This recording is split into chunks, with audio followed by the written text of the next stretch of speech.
across the country, running for any office. Thank you so much, Tara Zrinski, for being on with us today. Tara, thank you. Welcome.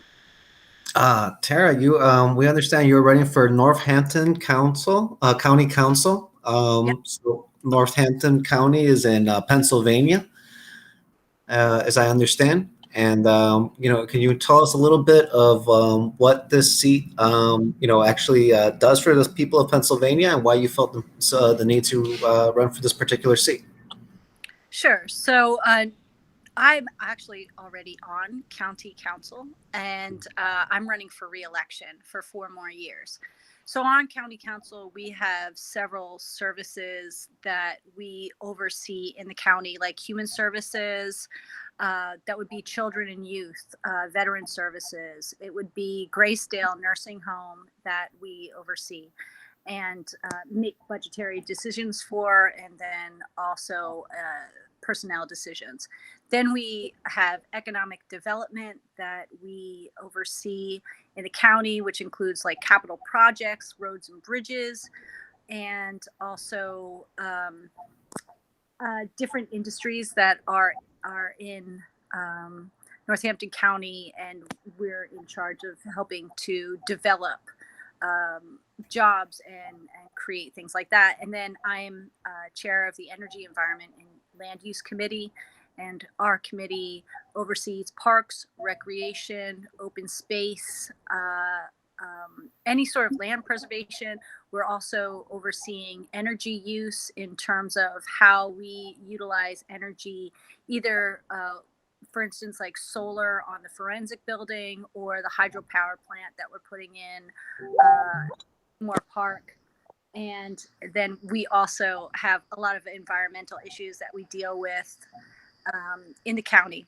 So we do a lot of budgetary oversight, a lot in vetting personnel, and we hold the county executive accountable by offering a check and balance to that one individual's authority.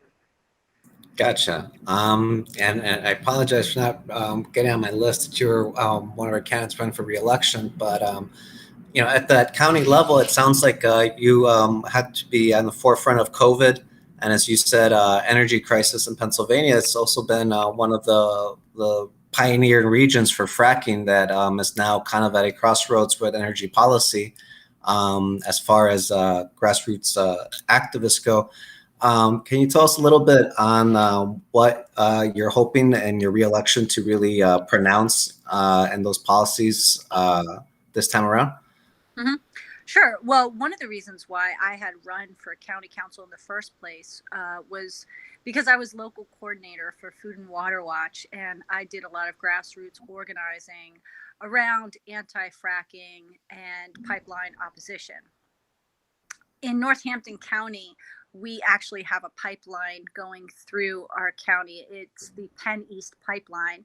We have 6 other pipelines that already exist, but Penn East Pipeline went to open season in 2014, and I got elected in 2017. So basically I could have a seat at the table and try to do what I could to prevent eminent domain, that's the taking of land from farmers and from individuals, and then also, just general opposition through the DEP, conservation districts, permitting, any sort of challenge that we could pose as an obstacle to Penn East is what we were trying to do.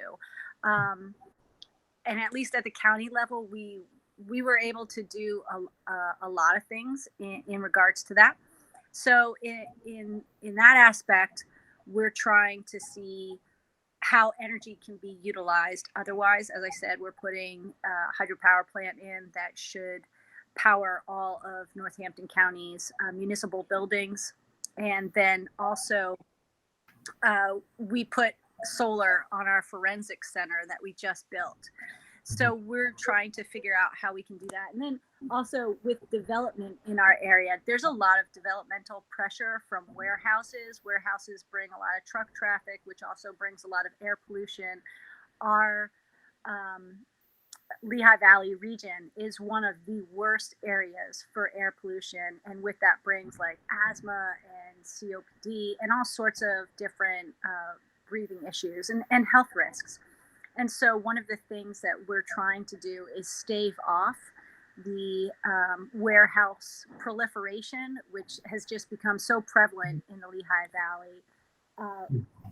Our roads are really sacrificed to the barrage of trucks that are coming in now, and it doesn't seem like it's stopping.